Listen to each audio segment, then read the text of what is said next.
우리 때문에 십자가를 지시고 생명을 내어주신 우리 예수 그리스도, 또 주님을 우리에게 허락하신 아버지 하나님, 또한 이 놀라운 구원의 사실을 우리가 믿고 믿음으로 살 수 있도록 인도하시는 성령님, 우리 성삼일체 하나님을 찬양합시다. 할렐루야, 아멘.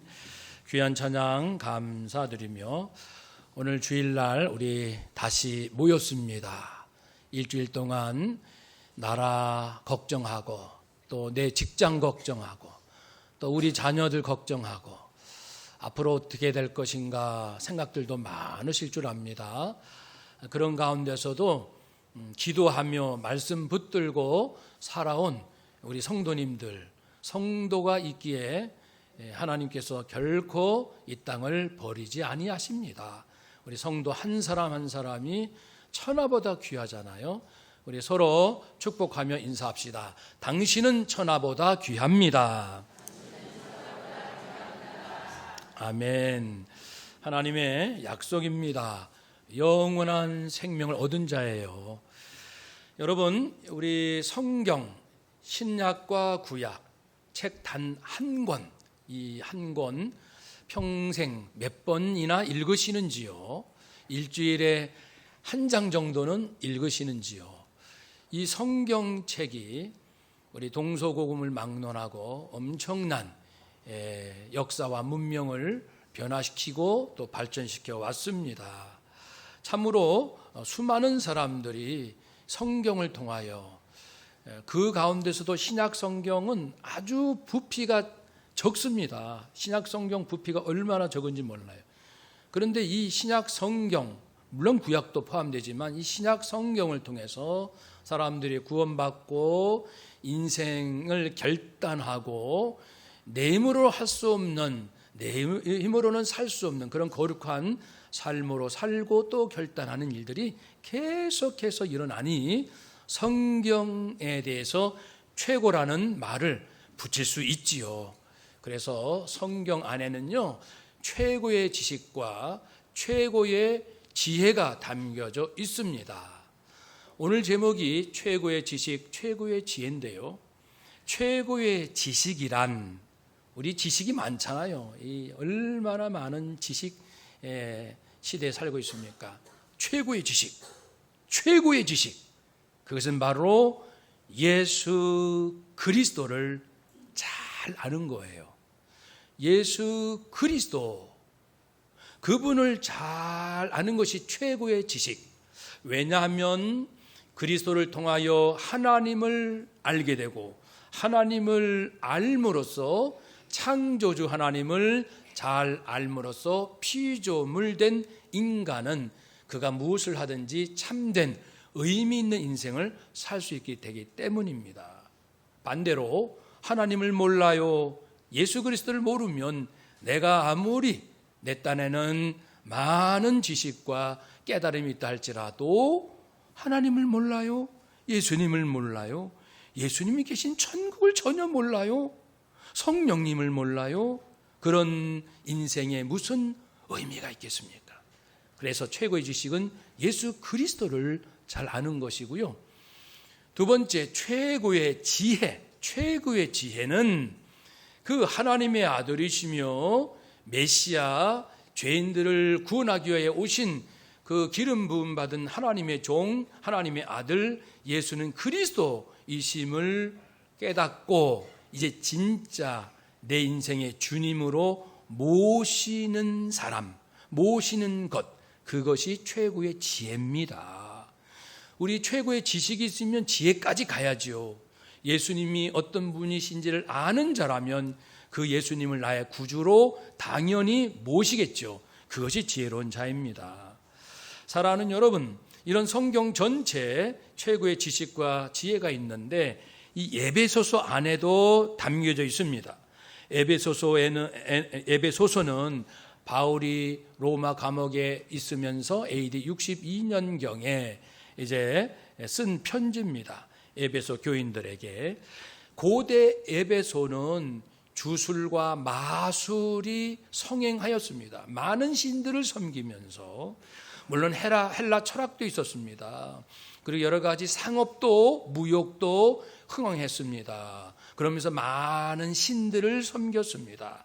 바울은 이 에베소에서 복음을 전할 때 가장 중요한 것이, 여러분, 신들이 많이 있지요.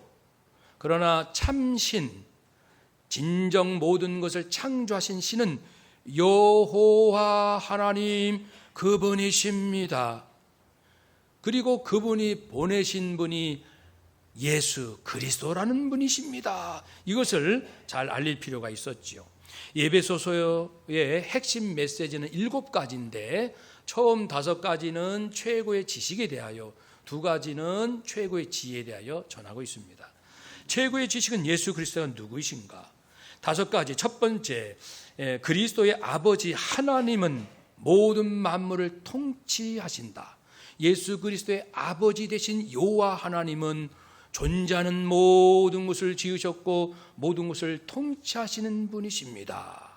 2번째, 하나님께 보냄을 받아 이 땅에 오신 예수님, 그분은 그리스도가 되셔서 그분이 십자가에 저주받아 죽으신 것은 죄인이 받을 저주를 대신 받으신 것이고, 그래서 이제 그 대속의 죽음을 죽으셨고, 그러나 3일 만에 다시 부활하셨어요. 부활. 그리고 승천, 천국에 오르셨습니다. 이 예수님의 삶의 승천까지의 사실, 히스토리, 그분의 역사, 히스토리를 말했고요. 3번째, 바로 예수 그리스도는 그래서 교회와 성도와 존재하는 모든 것의 머리가 되셨습니다. 머리가 되셨습니다. 모든 인문과학의 머리는 예수 그리스도, 모든 사회과학의 머리는 예수 그리스도, 모든 자연과학의 머리는 예수 그리스도, 역사의 머리는 예수 그리스도, 모든 예술의 머리는 예수 그리스도이십니다. 그 당시 헬라 철학이 왕성할 때였거든요. 여러분, 철학의 머리는 예수 그리스도십니다. 영적 질서를 딱 잡아줬지요. 4번째, 예수 그리스도를 통하여 죄인된 여러분들이 하나님과 화목하고 예수님과 화목하게 되었습니다. 여러분은 더 이상 저주받지 않습니다. 하나님께 용서받고 하나님의 자녀가 되었습니다. 하나님과 사이가 좋아지게 됐어요. 하나님과 수직적인 관계, 화목한 관계가 되었습니다. 5번째, 뿐만 아니고 여러분 안에, 에베소 교회 안에 이방인도 있지요. 그리고 이방인도 있지요. 물질이 부한 자도 있죠. 가난한 자도 있지요. 신분이 자유인도 있죠. 종, 노예도 있지요. 남자도 있지요. 여자도 있지요. 노인도 있고 젊은이도 있지요. 모든 인간이 세상에서는 갈등을, 분열을 일으키지만 예수님을 구주로 진짜 모시는 사람들 속에는 자기를 버리게 되고 인간의 사사로움을 다 내려놓고 예수 생명으로 새로운 정신, 새로운 가치관으로 다 달라지기 때문에 사람 대하는 태도가 달라져서 모든 갈등이 다 사라지고 그리스도 안에서 서로 화목하게 되는 놀라운 하나됨의 역사, 수평적 관계의 화해가 있게 됩니다. 하나됨이 있게 됩니다. 예수 그리스도가 바로 이런 분이십니다. 예수 그리스도의 아버지는 모든 만물을 창조하시고, 물론 예수님도 함께 창조하셨지만 예수님은 부활 승천하셨고, 예수님은 모든 것의 머리로서 영적 질서를 회복하셨고, 예수님은 죄인과 하나님이 화해, 죄인과 죄인, 사람과 사람 간의 화해, 모든 것을 가능케 하신 분이 누구십니까? 바로 예수 그리스도십니다. 한번 더 합시다. 바로 예수 그리스도이십니다. 아멘. 이 사실을 아는 자가 최고의 지식을 얻은 자다라고 성경은 말씀합니다. 다른 지식은 좀 몰라도 돼요. 인문과학, 사회과학, 자연과학, 예술의 지식을 좀 몰라도 돼요. 그건 모른다고 인생 큰일 나는 거 아닙니다.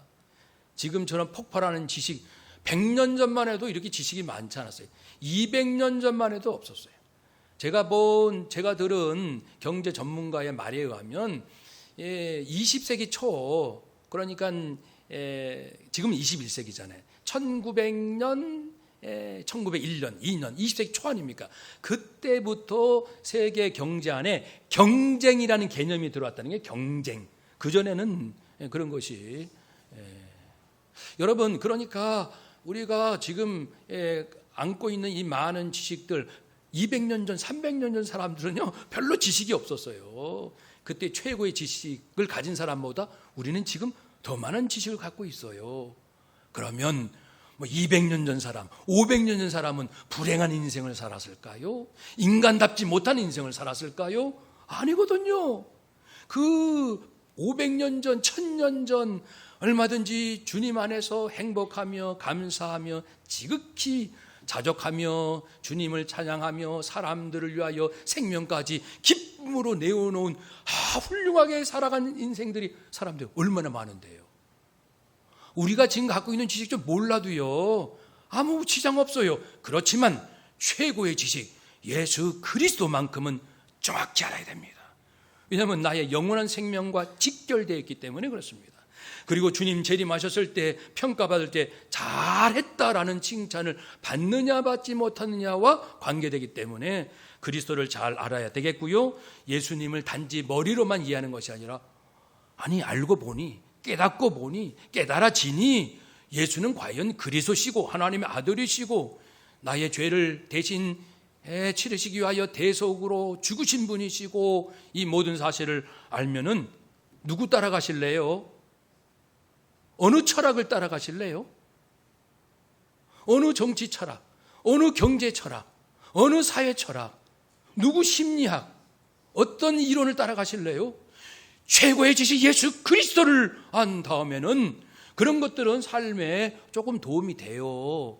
참고로 또는 삶에 조미료를 치듯 맛을 내주는 데 도움은 되지만 정말 중요한 것은 그분을 나의 예수 그리스도를 나의 주님으로 모시는 겁니다. 한번 더 합시다. 예수 그리스도는 나의 주님이십니다. 나의 생명이십니다. 내 인생이십니다. 아멘. 그렇게 주님을 마음으로 모시는 자 최고로 지혜로운 자라 이제 에베소서에서 말씀하고 있습니다. 그래서 6번째, 7번째는 바로 예수 그리스도를 믿음으로 영접할 수 있습니다.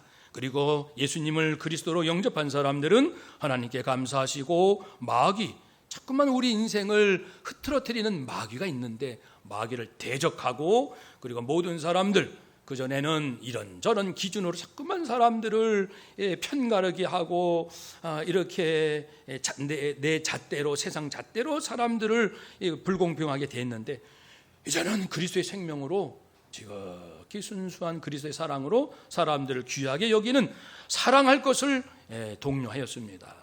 이런 에베소서 안에는 최고의 지식과 최고의 지혜가 담겨 있는데요, 오늘 본문 안에도 또 고스란히 담겨 있습니다. 제가 말씀을 이제 나누는 동안에 그렇구나 예수 그리스도께로 마음과 생각을 점점 모으시고 직장생활도 가끔씩 떠오를 거예요. 말씀 들을 때 가정생활도 떠오를 겁니다. 인간 갈등도 떠오를 겁니다.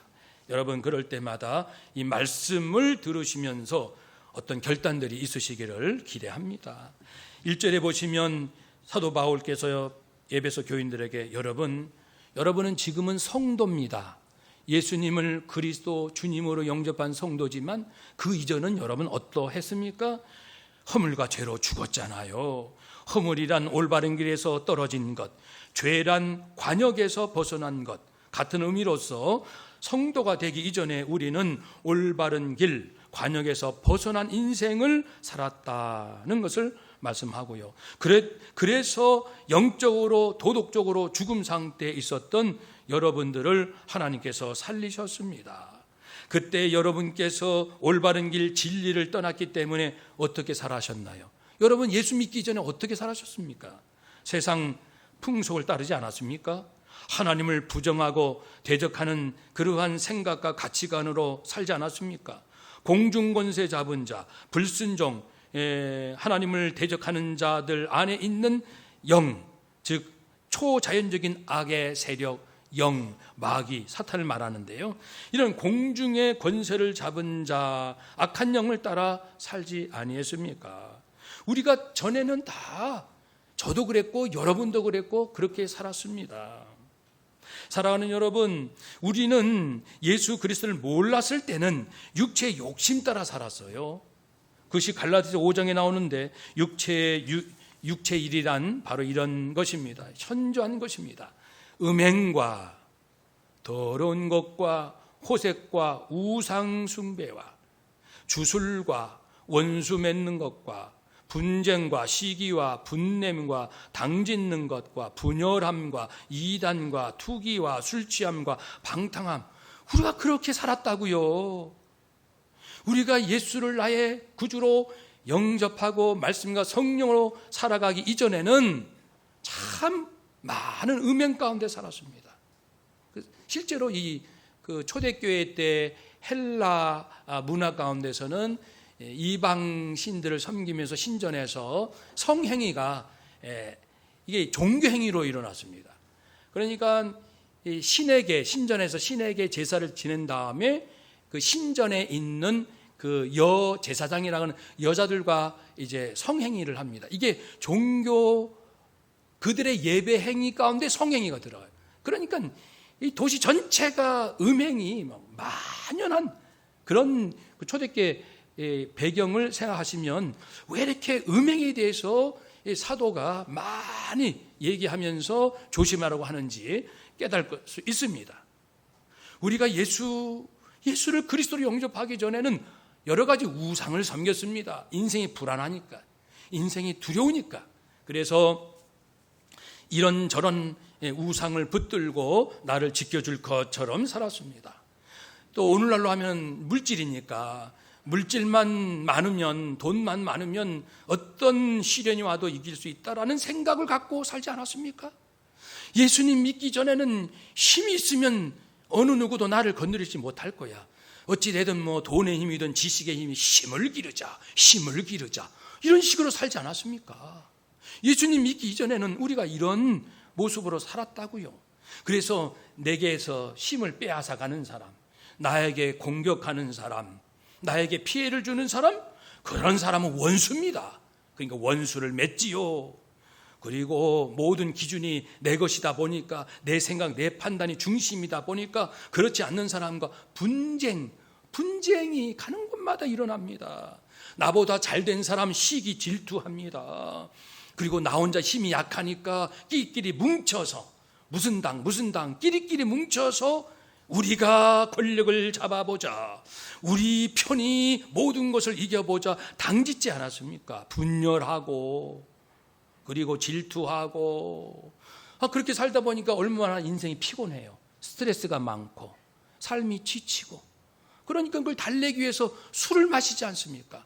술에 잔뜩 취해서 방탕한 삶, 열심히 살다가 지치고 피곤하면 술로 풀고 방탕한 그런 쾌락에 따라가면서 피로를 풀곤 했던 삶, 이것이 크든 작든 형태가 좀 다양하든 예수님을 구주로 영접하기 이전에 사람들의 살아가는 방식이 아니었습니까? 그렇죠? 그래서 본질상 태어나면서부터 죄의 본성을 가진 우리 모든 인간들은 어쩔 수 없이 하나님의 진노를 받을 수밖에 없었습니다. 그렇지만 여러분들은 은혜로 구원받았습니다. 기억하십시오. 우리가 무슨 자격과 공로가 있겠습니까? 우리가 얼마나 거룩하겠어요? 우리가 하나님 마음에 드는 거룩한 삶을 얼마나 살아왔습니까? 그렇지 않잖아요. 은혜로, 하나님의 사랑으로, 우리를 불쌍히 여기심으로, 긍휼히 여겨주심으로 하나님께서 우리를 구원하신 것입니다. 뿐만 아니고 우리가 부활하게 하셨고 예수님 안에서 천국에 이미 앉혀졌습니다.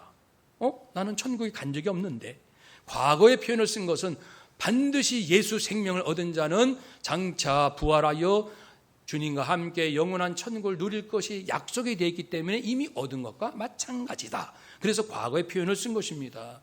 여러분, 천국을 많이 누려보세요. 많이 누려보세요.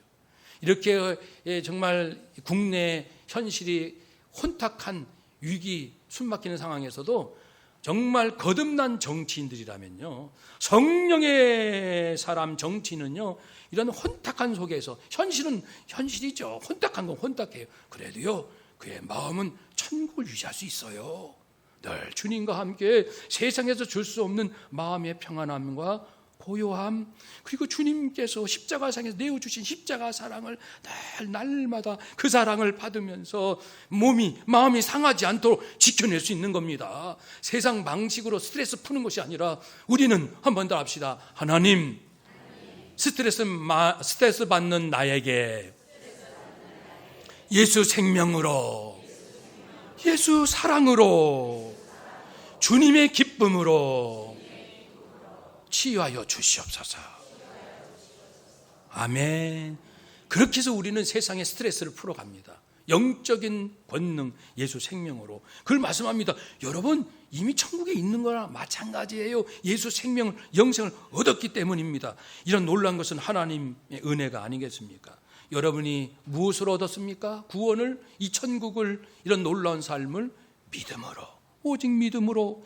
그러므로 믿음이라는 것은 뭡니까? 믿음은 이런 것입니다. 이렇게 정의를 내려보겠습니다. 잘 들어보세요. 믿음이란 내 스스로의 의로움으로는 결코 하나님의 거룩함에 이를 수 없음을 알고 겸허히 자신을 의롭게 하려는 행위를 포기하고, 거룩하게 살지 않는다는 의미는 아니에요. 살기는 살지만 그것으로 내가 의로워질 거라는 그런 잘못된 생각을 포기하고, 불완전한 나를 사랑하시고 불완전한 나를 하나님의 자녀로 받아주시려는 하나님의 긍휼하심을 기대하고 받아들이는 것, 이것이 믿음입니다. 이 믿음으로 우리가 하나님의 자녀가 된다는 것입니다. 그러므로 행위가 아니니 자랑할 자 없고 하나님의 선물이니 하나님께 감사와 찬송을 드립니다. 그럼 우리는 구원받고 이제 어떻게 살아야 할까요? 10절 함께 읽읍시다. 우리는 그로 만드신 바라 그리스도 예수 안에서 선한 일을 위하여 지으심을 받은 자니 이 일은 하나님이 전에 예비하사 우리로 그 가운데서 행하게 하려 하심이니라. 아멘. 이제 구원받고 영생을 얻은 여러분, 어떻게 살까요? 자신을 위해서도 물론 살아야겠지만 그걸 넘어서야죠. 우리가 열심히 일하여 물질이 필요한 것은 우선은 남에게 도움을 받지 않기 위하여, 자립하기 위해서입니다. 자립하기 위해서. 내가 남에게 물질을 도움받지 않도록 하기 위해서 열심히 일하여 자립하고, 그리고 더 나가서 자립만 하면 되겠습니까? 나만 먹고 살면 되겠습니까? 이왕 이 짧은 인생 사는데 넉넉하게 나눠줄 꿈을 갖는 것이 우리 그리스도는 아닙니까? 제가 아는 어떤 분은요, 무슨 기도 제목이 있냐면 하나님 저에게 1조를 주십시오. 우리 생각할 때 저분 조금 정신이 이상한 사람 아니야? 1조를 달라고. 근데 그분은 정말 진지한 기도입니다. 정말 진지한 기도예요. 그분의 얘기를 들어보면 맞다, 하나님께서 저 사람에게 1조를 주시겠구나라는, 옆에서 중보기도 해주고 싶은 마음이 생길 정도로 하나님 앞에 정직한, 정결한, 그리고 사람들을 이 땅에 굶어 죽는 사람, 힘들고 어렵게 살아가는 사람이 얼마나 많은지를 그 사람은 늘 보며 살기 때문에 그래요. 그러니까 돈이 사실 많잖아요, 세상에. 그런데 하나님 저에게 1조를 주십시오, 이렇게 쓰겠습니다. 하나님께 보고서를 다 드린 분이 계셔요. 그러니 우리가 예수 믿고 구원받은 것은 먼저는 남에게 도움 구하지 않도록 자립할 것이고, 여기에 멈추지 마시고 내 자녀 키운 것으로 만족하지 마시고, 얘들아, 아들아, 딸아, 손자, 손녀야, 우리 함께 힘을 모쳐 우리 집안이, 우리 믿음의 집안이 많은 어려움 가운데 있는 사람들을 돕자꾸나, 섬기자꾸나. 너도 한 1조 정도 하나님께 구하거라, 이렇게 말할 수도 있잖아요. 하나님은 만물의 주인이신데요. 그래서 예수 안에서 선한 일을 하라고, 하나님께서 기뻐하신 일이 선한 일 아닙니까? 하나님께서 기뻐하신 일을 하라고 우리를 구원해 주신 줄로 믿습니다. 그러니 다시 한번 내 중심, 우리 가족 중심, 우리 교회 부흥 중심으로만 생각하지 마시고 마음을 좀 엽시다. 어려운 이웃도 좀 많이 생각하시고 힘들게 살아가는 제 주변에는요, 이 어려운 교회, 개척교회 목사님들이 많이 계시는데요, 정말 눈물 납니다. 눈물 나요. 얼마나 목사님들이 어렵게 살아가는지 눈물 납니다. 피눈물 납니다. 목사님들 뿐이겠어요? 성도님들도. 여러분, 그러니 우리가 내가 구원받은 것에 감사하고 마음을 활짝 열어서 예수 생명 충만하여 남은 인생, 짧은 인생, 큰 마음, 큰 사랑, 큰 꿈, 위대한 하나님의 꿈을 품으시고 우리 동족, 우리 나라, 그리고 이 동북아시아 온 인류까지 품고 나갈 수 있는 저와 여러분 되시기를 주의 이름으로 축복합니다. 그렇게 반드시 꿈대로, 거룩한 꿈대로 우리 인생이 될 줄로 믿고 그리 되시기를 주의 이름으로 축복합니다. 아멘. 기도하겠습니다. 말씀을 기억하며 1분 동안 하나님, 내 사사로움은 다 내려놓고 주님의 마음으로 인류를 품게 해달라고 기도합시다.